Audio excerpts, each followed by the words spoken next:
কিছু পরিমাণ লবণ নিলাম পরিমাণ মতো, আর বেকিং সোডা। এখন দেবো একটা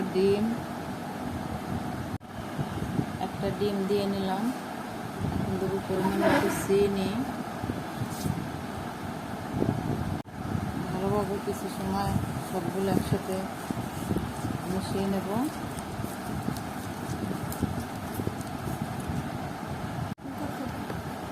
এখন দেবো চালের গুঁড়া।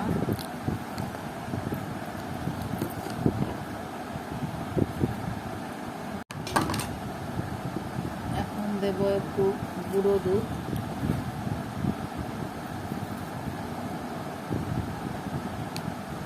একসাথে সব মেখে নেব। পরিমাণ মতো পানি দেব।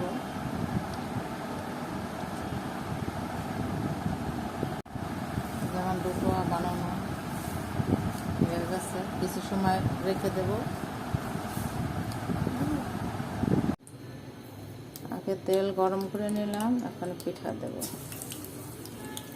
এভাবে করে সব পিঠাগুলো বানিয়ে নেব। ছেলের আবদার রাখতে হলো, মানে সন্ধ্যাবেলা একটু পিঠা খাবে। আমাদের দেশে বড়া পিঠা বলে, বরিশালে বড়া পিঠা।